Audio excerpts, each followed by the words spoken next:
You're listening to a CanadianMovieCrew.com production. The Burbs is the story of a quiet suburban neighborhood with a strange secret. Or is it? Neighbors, everybody needs good neighbors. Just a friendly wave each morning helps to make a better day. Welcome back to the Or Is It Movie Podcast, where we try to find the real story behind the story. I'm Sean Taylor. I'm Tex. And I mean Mark.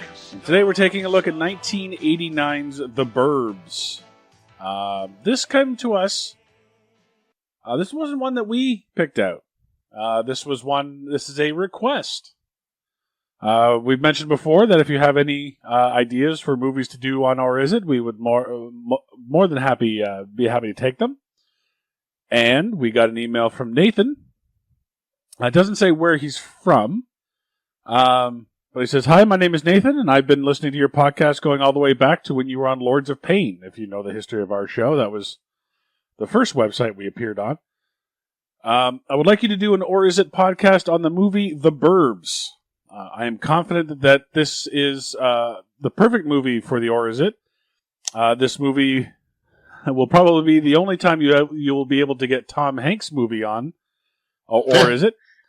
There is one other, but we'll get to that later. Also, this movie has Carrie Fisher in it, so Mark will have plenty to say." Yeah. Yes. Well, thanks, Nathan. I certainly appreciate that. It was great seeing the princess again. God rest her soul. I obviously don't expect me to make fun of her. I'll leave that to the other two. No, She is completely flawless. I am not saying a word about this poor woman. Yeah, no. Welcome to the show, Carrie Fisher. Welcome to the show, Tom Hanks and Bruce Dern. We can welcome back Rick Dukeman, who was in Encino Man. Are we welcoming Corey Feldman? And Corey Feldman, the voice of Donatello from the original Teenage Mutant Ninja Turtles. That's right. So, you know what? I got to tell you, if there was a person in the 80s that wanted to be Patrick Swayze more than Patrick Swayze, it was Corey Feldman. Yeah. That's what I took from this movie. You know what? I was going to say that for after the synopsis, but I couldn't help it. Straight out of the gate. I got to do it. Yeah, he was the 90s Christian Slater in the 80s. So. Oh my God, that is absolutely true. Yeah. I will say this about Carrie Fisher. First time I've ever found her attractive, actually. Oh, you shut your mouth.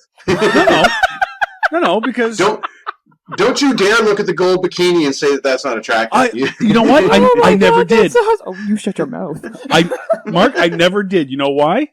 Because it was forced upon her, and I never thought that was cool. Okay. All right. Okay. I'll almost give you that.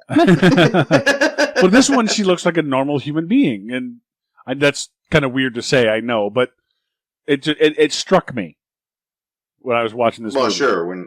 She doesn't look like... She's literally the girl next door. Yeah, like she doesn't look like the 80s bimbo like the other one does in this movie, the blonde. Yeah. And I think that was the point, right? Like they dressed her down, dressed the other one differently. But Yeah, like she had a very classical, very elegant style. So I really... Because looking at her later in life, she looks older and, still looks fine, but I'm talking too much. Yeah. So I've never seen this before. Mark, have you seen this before? Oh, a long time ago. I'm pretty sure it was a VHS rental because Tom Hanks was in it. Okay. Tex? Yeah. I'm pretty sure that I saw this once when I was a kid, and it fucking terrified me. Really? Yep. Oh. Yep.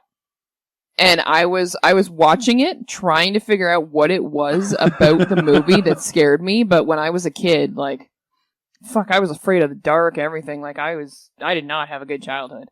So it doesn't really surprise me that I was scared of it. But I think what it was the psychological element to it of everybody thinking that it's all scary and everything. And I didn't get that it wasn't really happening. A lot of stuff that happens isn't really, it's mostly in people's minds. Like they're they're freaking out over all this stuff, like the digging in the backyard and whatever. They don't know what that means, but they're giving it some type of, horrible context. And the dream that he has, the nightmare that he has, I think that's what scared the shit out of me when I was a kid. Okay. It's like there was like hardly anything I remembered from this movie. Like I was watching the movie going, where's the part that scared me? Because I know something did. And, I think it's got to be the nightmare that scared me. Because, with the chainsaw that comes through the wall and whatever, and him like flipping through all the channels, maybe that was it. I have no idea, but either way. Yeah. Okay. All right. Well, take us through the Burbs. All right. So our story begins in a suburb. Shocker, I know. Ray can't stop obsessing over his neighbors, and his wife somehow has the patience to put up with his whining and bitching. Good on her. Art shows up to eat all their food and annoy the hell out of them, and everyone seems to be completely obsessed with the neighbors. One of them comes out the door briefly, and it causes quite a stir. Art and Ray knock on the door and get attacked by bees for their troubles. Art tells a story to Ray and Ricky about a crazy neighbor that killed his whole family, and the three older guys decide to investigate them. Neighbor comes out to viciously put something in the garbage because goddamn it for having the audacity not to fit in the pail, and later Ray sees the family digging in the backyard. Apparently Walter fucked off without telling anyone, and Art thinks the neighbors took him as a human sacrifice. If that's true, I hope he's next. Ray has a nightmare, spirals further and further into madness. Carol grounds him from seeing the other two idiots, and Vince the dog digs up a bone from the neighbor's yard. Carol decides to get some long overdue introductions taken care of and heads right over to the neighbor's house. The group has an awkward visit with the family, and afterwards the three idiots decide to snoop in the house while the neighbors are gone. Art gets electrocuted but tragically doesn't die. Ray and Art check out the backyard, then the basement for hours. Good thing that appointment at the university was an all-day one. The neighbors show up with the cops in tow just in time to see Ray blow the house up. Carol comes home to find out how much of an idiot her husband is. He has a breakdown about the fact that his neighbors aren't the crazy ones everyone else is, and flounces into the ambulance. Dr. Kovac or whatever their names are, gets in the ambulance with Ray, confesses his crimes, and the two sort of fight it out. They crash into a car which for some reason has a whole trunk full of skeletons and reveals the family is serial killers. Ray tells Carol they should head to the lake, and Art's wife comes home. Ray tells Ricky to keep an eye on the neighborhood, and Ricky informs us he loves the street. One more pan-out shot to show the suburb, and then the earth, and roll credits. This was weird. Yeah, it was. Because I kind of saw the movie going in the way that it does, where Tom Hanks just comes out at the end and goes, "No, we're the crazy ones. They didn't do anything to us. We're the crazy ones." And then all of a sudden, they're murderers. Yeah, it turns out, nope, they really are the crazy ones. It's like, what? I know. That's the thing, and actually I didn't like that turn at the end, because I was looking for the social commentary, because that's what they're kind of setting up throughout this entire thing, right? Yeah.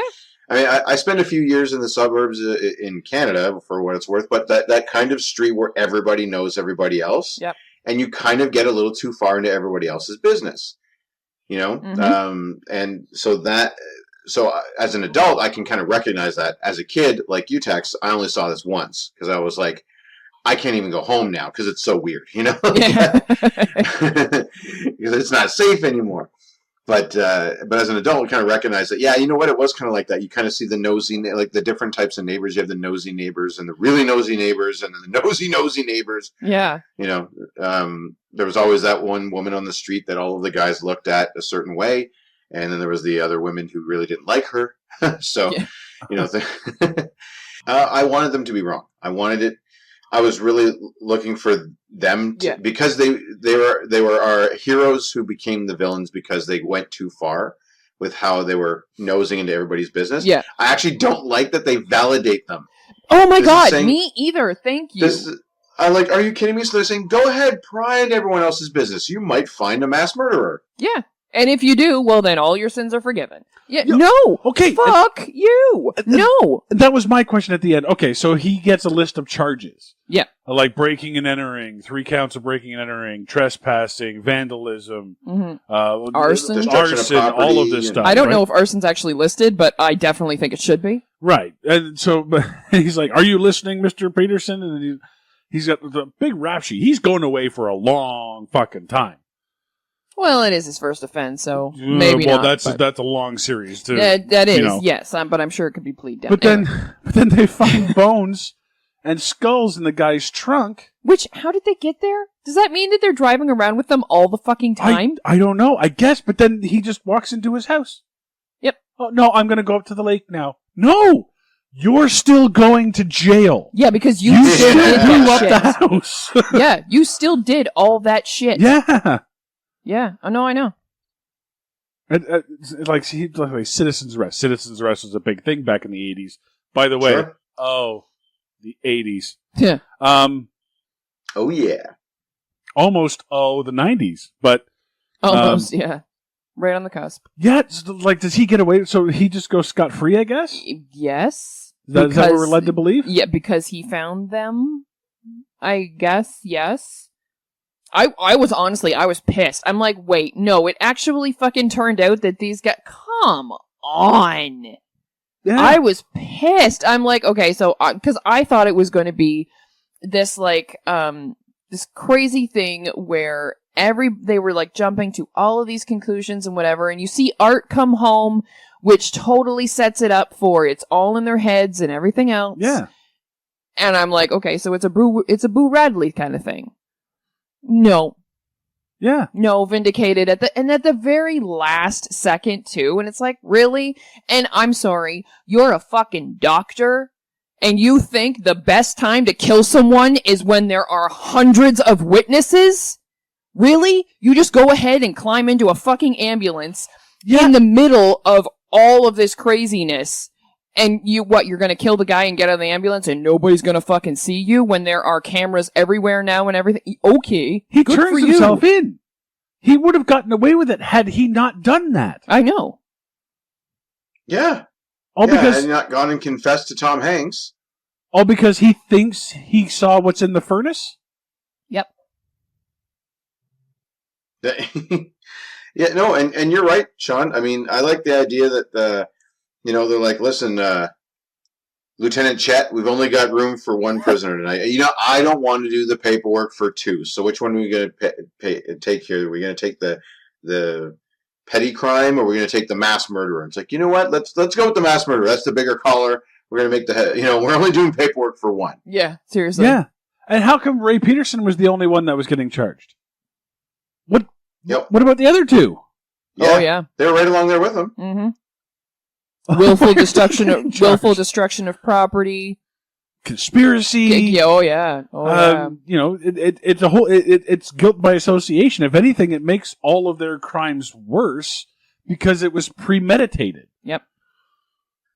And to a degree, well, actually, are the wives involved? No, not really. No, the wives. No, weren't really the wives for the most part are just like, oh, for the love of God, would you guys just chill out?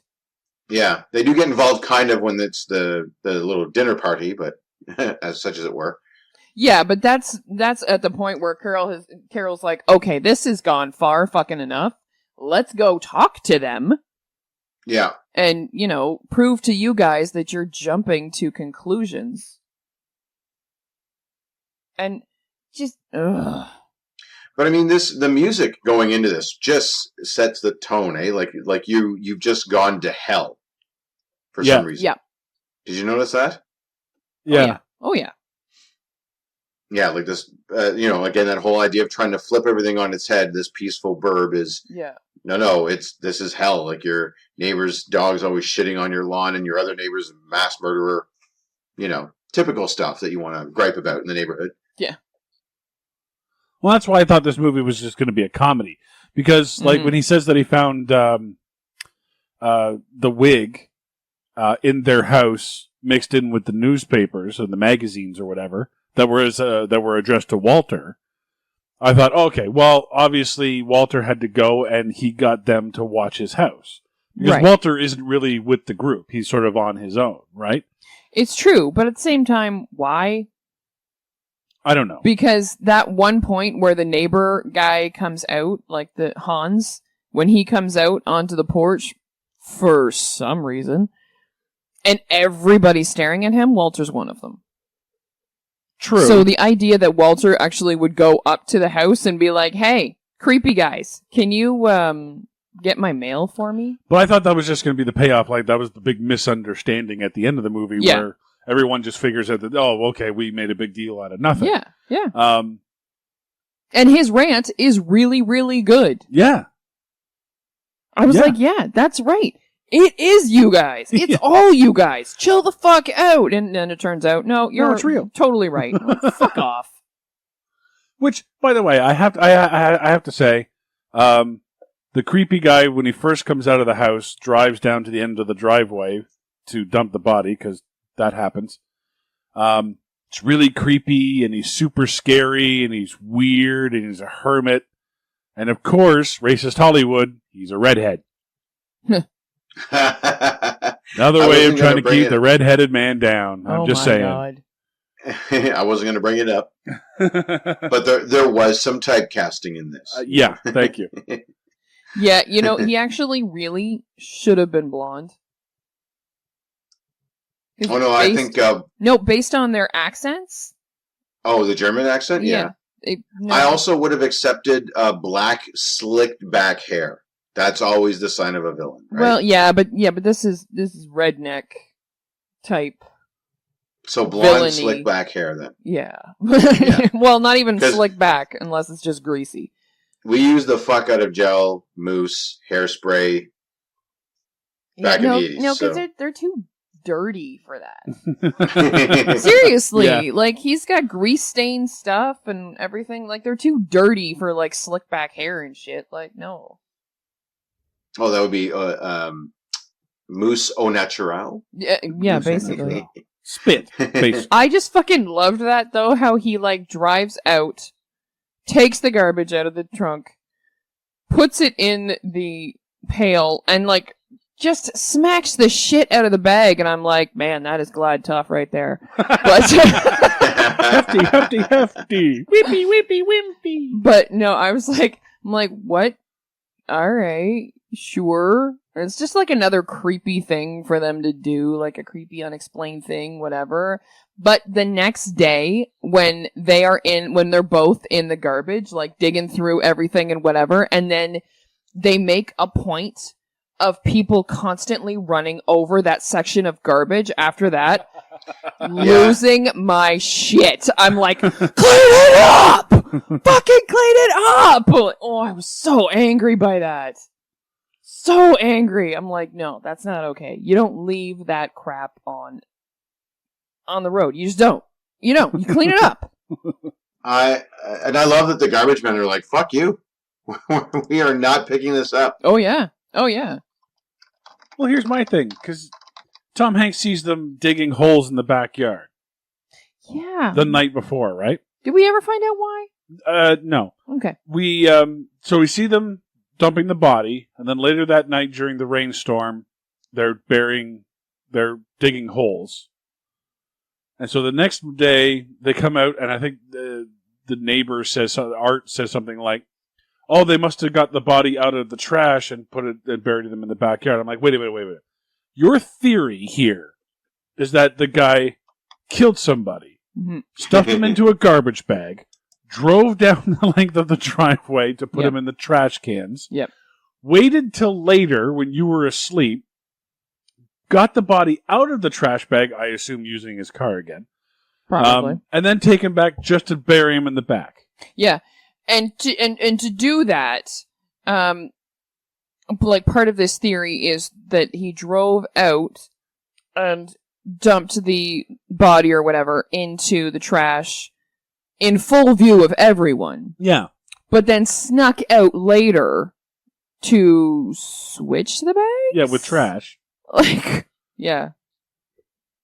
What happened there inside the house was you idiot! Why did you put the trash in the backyard and then you put the bodies in the trash? What are you doing? Go and change it. Yeah. Seriously. Yeah, did you just get the wrong bag when you first went out to go and do it? Maybe. Like there's two bags, one of trash, one of body. Yeah. And then just grabs the wrong bag. Oops. I will say another little commentary, too, on now in retrospect, how 1980s gas prices were okay. You could afford to fire up the car just to bring trash 10 feet down your laneway. Yeah, that tank of a car Yeah. that looks too big for the fucking garage. It's a little easy to do that when gas is 27 cents per liter. You know what I mean? Yeah, exactly. So we were mentioning Walter, and speaking of Walter, there's this scene where they suspect that Walter's missing, and they all go into his house. Yep. Right. So now it's time for another edition of If I Were. Excellent. All right. Now, I've never been such a nosy neighbor that I would have broken into somebody's house to check and see if they were missing. But if I were, and I suspected that they were dead, I would absolutely touch everything that I could lay my hands on. Yes. I stress that there cannot be enough fingerprints of mine all over the house. Yeah. If I were. Absolutely. Seriously? What the hell was that? Everything, cookies and whatever. They're going into the fridge and just picking up things, and oh my god. Oh, well, that's just Art because he's hungry all the fucking time. Oh my god. Yeah. The loudest Seriously? eater I've ever heard in a movie. Oh my god, honestly, like, maybe it was, and I was wondering at points if it was because I had this at 1.5 speed. Was he that fucking annoying at regular speed? Yeah. Okay. Yeah. So it didn't matter. Alright. Because I was seriously, like, the whole movie, I was like, die.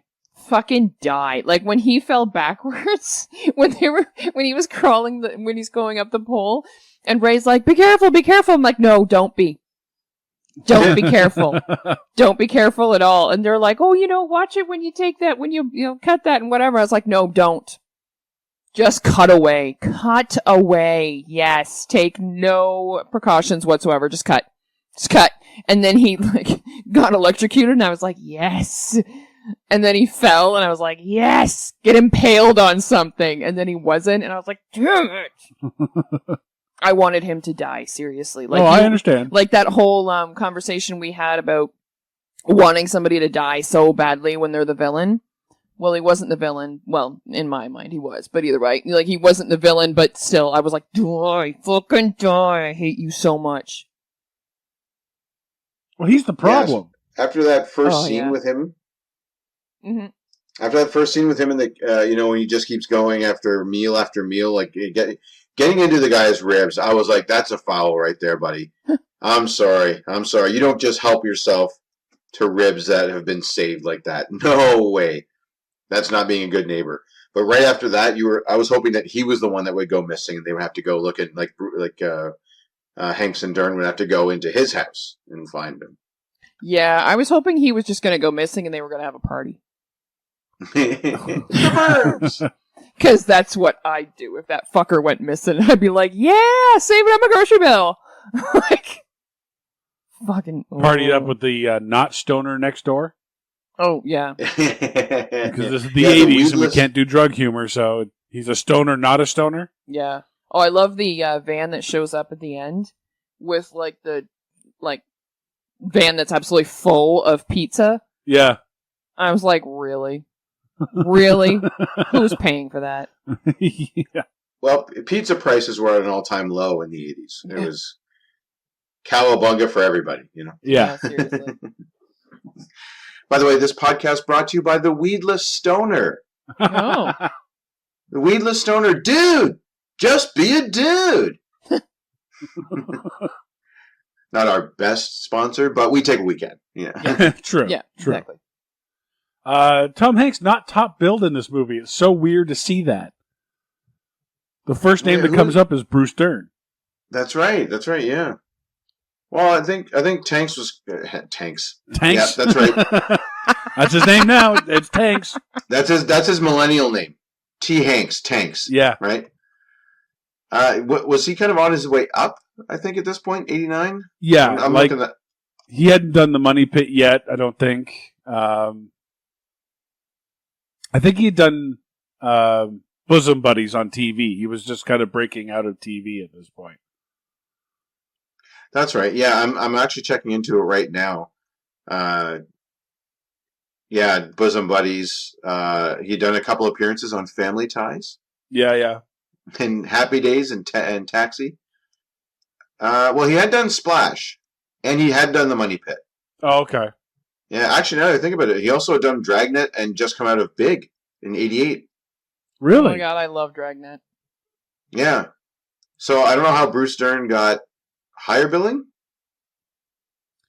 Well, I guess- he's probably still the bigger name at that point, though. Better lawyers? I don't know. Yeah. Well, that's true. I guess back then it did take a little bit longer for your career to amp up because, I mean, it's not like you had things like the internet to really just quickly propel you, right? So Yeah. Here's a question that I have. If they'd never met the neighbors, and actually I think at the beginning when they say they've never seen the neighbors, how do they know their last name? Oh, it's a good question. I just take that one as they've spoken to like the mailman or something that has brought them a piece of mail. Maybe. Yeah, maybe someone had gotten mail delivered to their house by mistake. Yeah, maybe. I don't know. I'm just Yeah, no, you're right. They never actually show us how they... I mean, I guess you're supposed to assume just gossip? yeah. From Maybe. who? And nice to see the paperboy not rushing doing his job at the beginning of the movie. You see the paperboy just going through and just delivering papers. See, Rad? You can't do something and not be extreme. No need to rush. It's quality over quantity here. Yeah. That's right. That kid didn't have to worry about keeping his job. Yeah. Mm-hmm. Had to laugh at the 80s fashion with the spiked leather jacket Oh, yeah. Oh yeah. and the denim shirt tied off at the waist of his girlfriend. That's right. That's right. Hair from here to next Wednesday. Oh, yeah. Oh yeah. Along Absolutely. with earrings. What's that? Sorry? You gotta have huge earrings as well. Yep. Yep. Earrings to match the hair. Yep, and the headband or whatever tied in a bow, top of your head. Yep. Yep. That's right. And then, of course, the shorts have to come up almost to your hip, essentially. Yep. It has to be Yep. higher than halfway between your knee and your waist. Yep. Mm-hmm. That's right. Yep. Oh, yeah. And Yeah, if at all possible, always make sure that your jacket is shoved up to your elbows. I miss the 80s. It was well, fun. you know, I mean, a lot of it's coming back in style, so you know. That's true. I just don't How like much do sleeves. you guys remember the 80s? Do you remember the 80s TV at all? God, well, depending on what you're talking about. Late Well, 80s. do you remember turning on the TV in the 80s and every single show was about killing and or demon possession Oh, yeah, no. on every single station? No, that I don't remember. Especially when you think your neighbor's a killer. That's one little misnomer for the kids out there. No, TV could not read your mind in the 80s. It wasn't predictive like Google. Yeah, that's a movie cliche, the prophetic TV. Yeah. Yeah, absolutely. Yeah, it absolutely is. Or And it goes in, under every genre. Yeah. in Quebec, they call it TV apropos. Yeah. I love how they're walking down the street and the one guy's talking about how, man, it's so different these days. You can't walk down your street anymore. You're not safe like we used to be back in the day. I'm like, ha ha. People in the 80s think society's not safe. Ha ha ha. Oh, in 30 years, you're not going to know what you're talking about. They're going to be saying, I remember the 80s when you could walk down the street and it was safe. Yeah. Yeah. I said that this week talking to a millennial. Yeah. About his fucking fidget spinner. Sorry? You ever seen these fidget spinners, these new things? Yep. No? Yeah, it's basically... it's Fidget spinner? yeah. But it started off with fidget cubes, where basically it was just a cube with all sides that had something different on it, where you click something, or push something, or slide something, or spin something around. It's to help people who fidget in class, or specifically kids with ADHD. But now they have these little things where you put Wait, what? How does it help kids who are already having trouble concentrating to have something else that they... My question exactly. Alright. Apparently, it actually does help, but makes no sense to me. But now they have these little fidget spinners where you hold it between your thumb and forefinger, and you can basically spin it with your middle finger, and it just spins around on an axis. Okay. And it's all the rage. Like, it literally burst onto the scene like a week and a half ago, and it's the new thing that all the kids want because I need help maintaining my thing. It's just a toy. It's what it is. Yeah, clearly. Yeah. Yeah, it took off really quickly.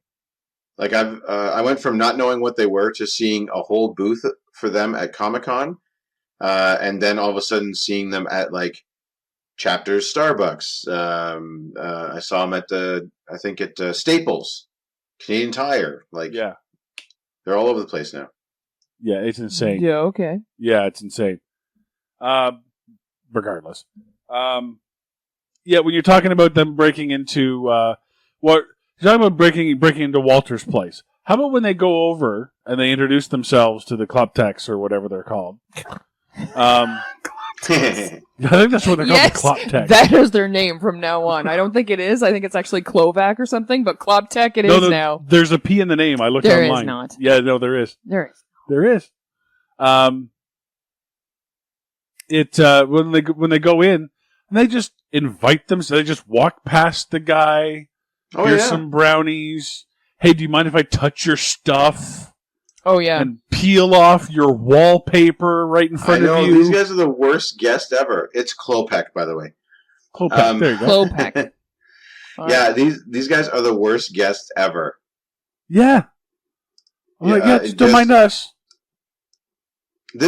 That's the kind of behavior that you have after you get to know somebody back then. Like, once you've met a few times, eventually it becomes more of an open door policy. Hey, you know what? You maybe knock on the screen door and then come in. Yeah, but it's never okay to peel wallpaper off. I was going to say, I remember all the time my neighbors would come over and peel the wallpaper off my wall. Yeah, go and like tuck themselves into a corner and inconspicuously rip off a piece of wallpaper. And then, do you know what? Honestly, the only thing that was missing in that scene is him like bringing it to his lips, licking it, and trying to put it back on the wall. That's the only thing that was missing. Well, he's sitting there checking for studs.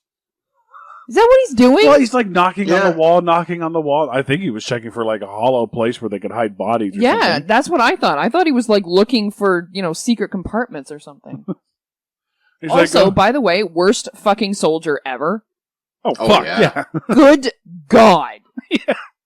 And when he grabs Hans at the end and he was like, "Oh, I'll snap your neck like a twig or whatever and blah, blah, blah. You can't get away from me." I'm like, yeah, you fucking can because you're a fucking klutz. And an idiot. Yeah, you're probably the kind of soldier that'd be like, "Hey, look over there." What? Gone.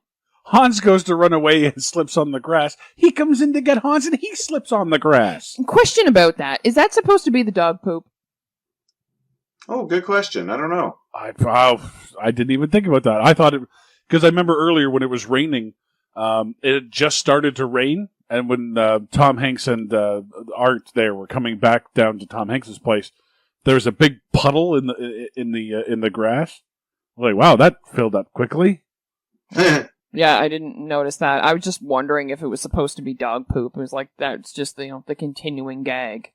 Oh no, I think they would have called it out if it was. Although I heard the whoop whoop sound effect. So. Oh my God. And seriously, when they were digging in the basement, and they're like, I don't even know how far down they are at this point, but I'm like, he's not there, you fucking idiots. Yeah.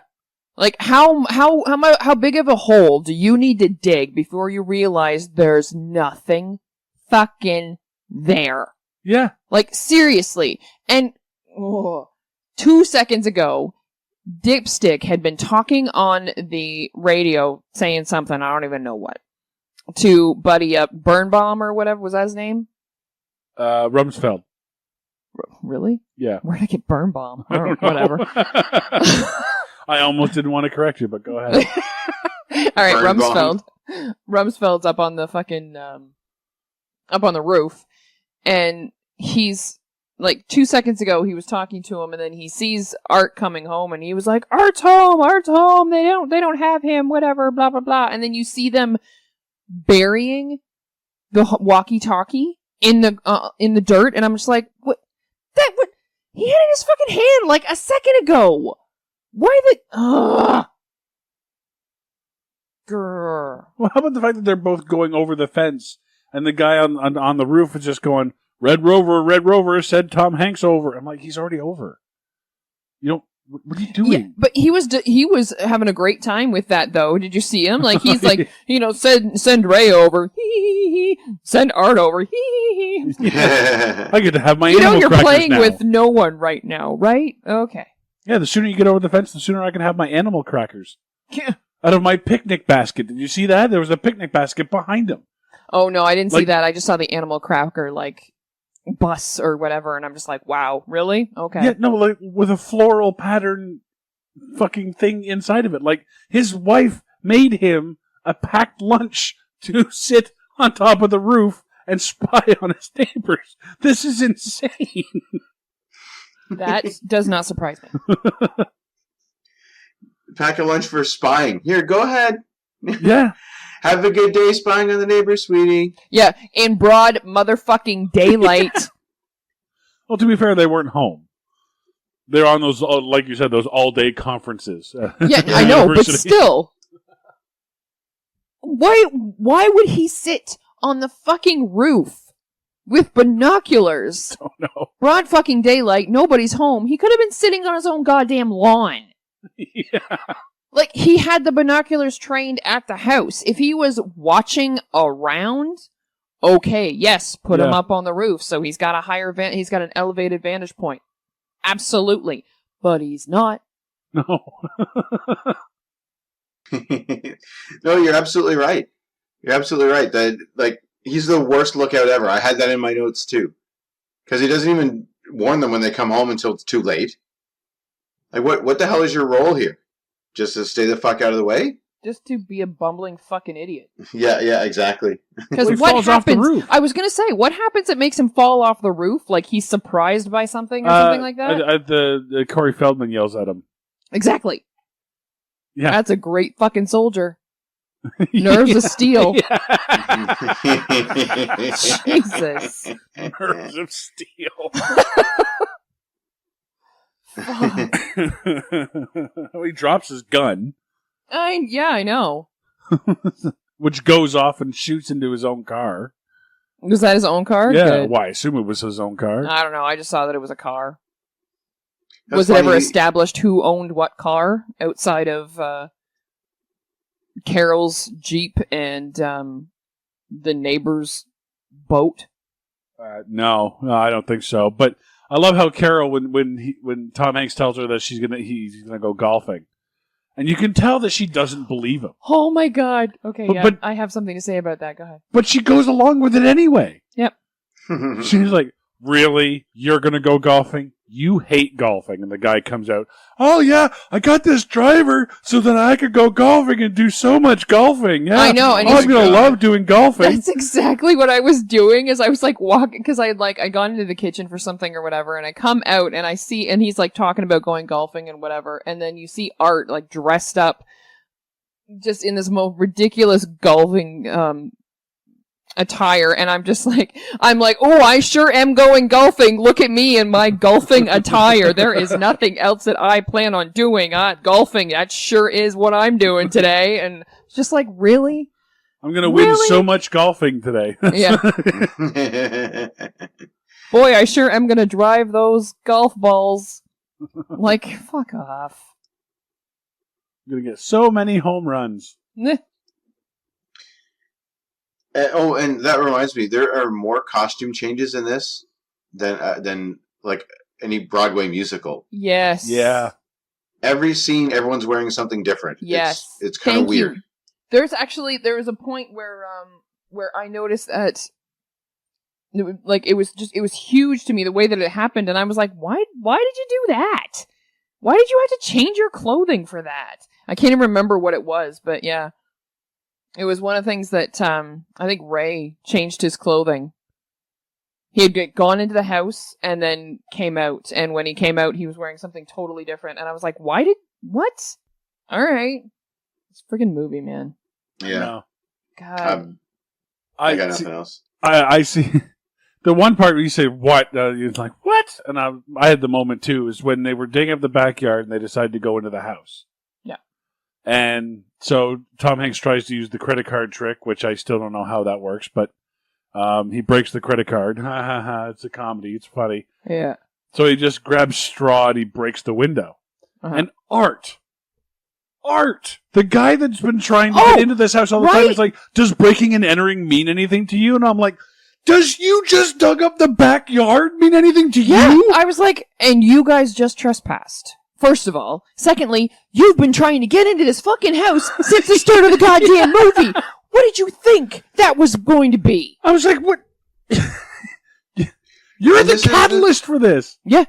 And this is 2 of 2 houses you've done this to in this Thank movie. you. Yes. Yes.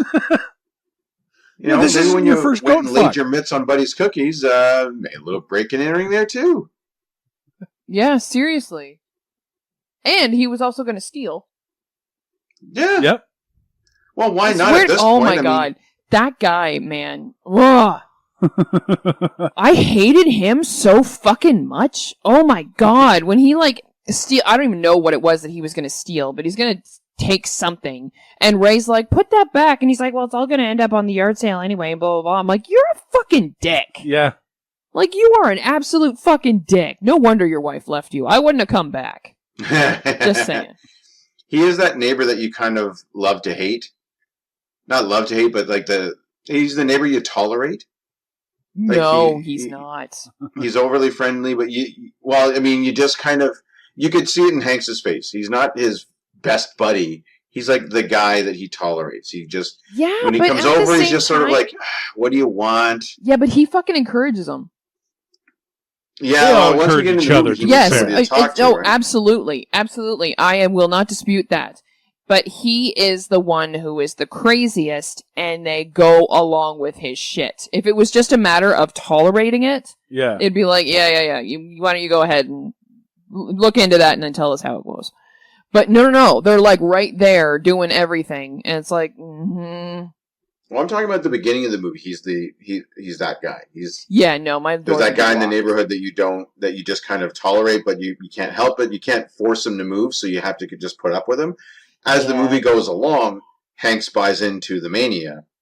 Yeah, And no, my starts doors would be locked against that fucker. Yeah, well, it's the 80s. I know what Mark's saying. Yeah, it's the 80s. He's like the guy that always has a beer ready for you when you come home from work.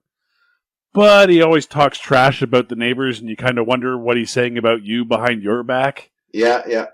And he instantly thinks you're best bud, so he makes himself at home even when it's inappropriate. Yeah. You know, How much did he eat at that breakfast? Oh my god.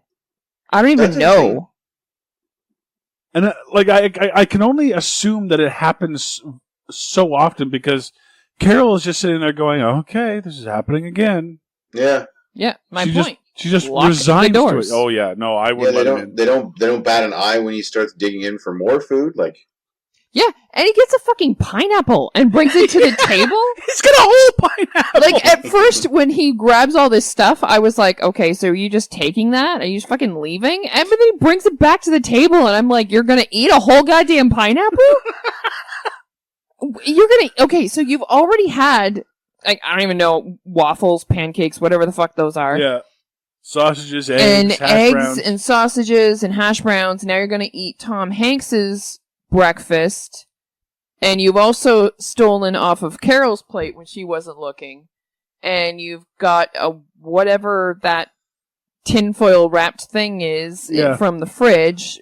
And a fucking pineapple. And I'm like, what? Yeah. All right. He came back with a full... I had to laugh at that. He's got a full fucking pineapple. Yeah, Like, his mouth was on full on motor mouth, and there's nothing funny about him whatsoever. I was like, what the shut fuck? up. I seriously had to push pause on this movie so many fucking times because his was killing me. Yeah. Was fucking killing me. I seriously, there were points where I was like, shut up! Like, as I was watching it. One last thing I have is one of the at the end of the movie when they find out that they're murderers, the army guy walks past the old neighbor, and he goes, "Buddy, you got a lawsuit on your hands." And I'm like, "Yeah, against you. Yeah. You broke in and blew up his house." Was that before or... no, that was before you find out that they're Was killers. that before? Yeah. Okay, well, either or. It doesn't matter. Yeah, but when he... Well, no, but at that point, though, when he's like, you have a lawsuit on your hands, I'm like, wait, what? No. Why would he have anything? Yeah. Why would he be liable for any of what you crazy-ass bastards did? Yeah. He just showed up. Yeah. Crazy. And Crazy. great lookout, by the way, not telling them, when they first showed up. Like, nobody fucking noticed. There's a huge group of people outside. Nobody notices or hears the car with the bad fan belt. But anyway, shows up, turns around, drives away, and comes back with the cops. I was seriously, like, when I saw them come back with the cops, I'm like, good fucking job. Good for you. Yeah. Yep. And I love the cop, too. He's just like, so, was that your house? Bummer. Yeah. It's like, start arresting him. Yeah. Oh, yeah. Yeah. Yeah. What's the cop expect the guy to say? Is that your house? No, I'm 3 doors down, but you might want to go take a look at that first before you come to my place. Yeah. Yeah. Of course it's my fucking house. It's on fire. Yeah. I drove right up to it. Maybe that's mine? Like, no, that's the only place I could find to park this. Like, fuck off, you idiot. And one thing you can always tell in 80s movie is when one of the characters just randomly turns and talks directly to the camera. Yeah. Oh, I love how that suddenly becomes the sudden break, fourth wall break. Yeah. Just out of the blue. Yeah. The movie is almost over. At no point have we ever acknowledged that there is reality outside of what's going on. And then suddenly kid just like turns like, I love this street. And you're talking to who? Yeah. I think it's writing character because I think he could stare off into space and just say things. Well, that's fair enough. Yeah, that's true enough. Well, you can thank Ferris Bueller for that. Yeah. Hey, true. Ferris Bueller talked to the camera throughout the whole fucking movie. That's true. I know, and it made it great, right? So Yeah. So of course someone else is going to want to copy that at least But- once. Right, Yeah. but what I'm saying is Ricky doesn't do that throughout the movie. He just does it once. Nope, you're right. So it's not overkill, but Yeah. they saw it and they did it in Ferris Bueller and it works. So let's do it. I was starting to wonder if Ricky and the blonde were having an affair at the Me beginning of the too. movie. There was a little too. Here's another '80s reference. A little too hot for teacher going on there. Yeah. Yeah. You Like, know? no tan lines today. Looking great. Right in front of her husband. I know. Yeah, and when that happened, I was like, okay, so the soldier guy's gonna get to his feet and kick your fucking ass? And no. Yeah, No one- the next scene that we see Ricky in, he should have had a black eye. Yeah, seriously. Yeah. Yet he's supposed to be this tough, grizzled war veteran. I wouldn't expect that a war veteran would just take that from a neighborhood punk kid. Yeah. Yeah, seriously. Hanks's character maybe. Yeah, maybe, but Yeah, that was a little kind of odd, but I'm glad they didn't really follow through on that. yeah. Yeah. It's kind of a through line we don't need. So just a few things on this movie. Tom Hanks improvised the scene where he picks up the gurney and puts himself into the ambulance. Oh, nice. I guess a lot of this movie was improvised because there was a writer's strike in 1988. Oh. So they actually improvised a lot of. I assume one of them is when Tom Hanks and Carrie Fisher are arguing about going up to the cabin where she wants to go to the cabin, Yeah. and it was really funny too because Tom Hanks has that "why" kind of line delivery, and I go, that had to be improvised. Yeah. There's no way he planned that. You know what I mean? There's no way someone's sitting down at a typewriter in 1987 going WWWHHHYYY. Yeah. I don't know. It is very Tom Hanks, I've seen Tom Hanks do that a lot. but just the whole conversation, you go back and watch it, it sounds very, because they're talking over each other, and I think they were trying to get to a certain point, and Yeah. it sounds improvised. I've done a lot of improv, so I can kind of see when it happens, but I suspect that's it. Early in the movie, when Corey Danziger is eating breakfast, the little kid, a box of Gremlin cereal can be seen on the kitchen counter in the background. The director of this movie, Joe Dante, also directed Gremlins and Gremlins 2, The New Batch. Okay. Still haven't seen those. Yeah. And Corey Feldman was in Gremlins, so.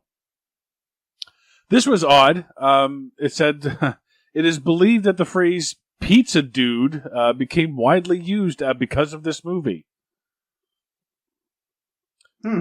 Right. First off, I don't know if pizza dude was all that widely used. I was going to say, because I've heard so many people say pizza dude. Not. But if it was widely used, nice.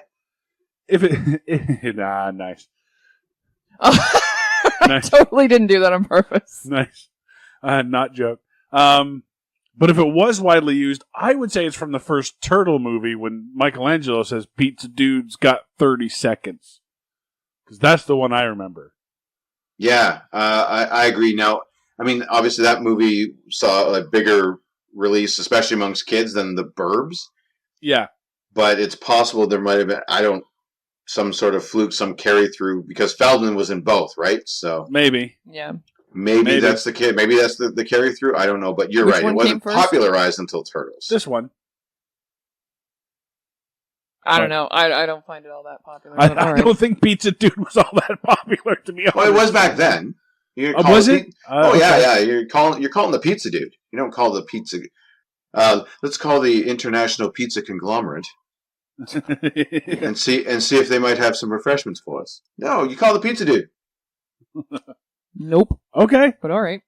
All right. I was 8, so I don't know. So, as always on this show, we try to find the real story behind the story, Mark. Or is it the story of Dr. Frankenstein set in the 1980s, told from the point of view of the neighbors, with the kid with the beard as Igor? Oh, okay. Mm-hmm.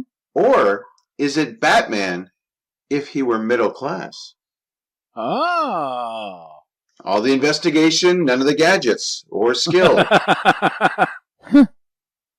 None of the skill to do with investigating either. That's right. Well, he didn't have the upbringing to get all the education, so this is middle class Batman. Mm-hmm. Neat. Tex? I have it, or is it Exhibit A on Carol's grounds for divorce? Yeah. It's pretty open and shut right there. Yeah. Her lawyer's got the easiest day of work all week. Yep. Your Honor. Ta-da. The prosecution rests, you know? Yeah. I have it as, or is it proof that being suspicious of your neighbor is always the best policy? Invest in binoculars, high-powered rifles, and keep the Department of Homeland Security on speed dial, because only you can prevent domestic terrorism, a.k.a. the Murica story.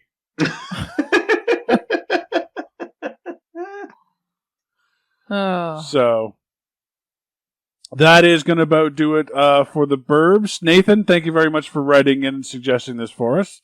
If you have a suggestion for us, like Nathan, you can email us, CanadianMovieCrew@gmail.com. Oh, yeah. I actually do have a personal message for Nathan. Why do you hate us? Well, then I'll chime in with a personal message for Nathan. Nate, thanks for looking out, man. Yeah, thanks for keeping your binoculars trained on our podcast. Yeah. You stay on that rooftop. You keep an eye on us. We appreciate it. Like I said, thank you very much. And thanks for being such a long-time listener from our Lords of Hate that days. is awesome. I mean, that's amazing. Yeah, that is awesome. And clearly he's not just listening, but he's paying attention too with, the personal comment about Carrie Fisher for Mark. And yeah. That's definitely awesome. Yeah, and thanks for getting Sean to do our origin story on Or Is It?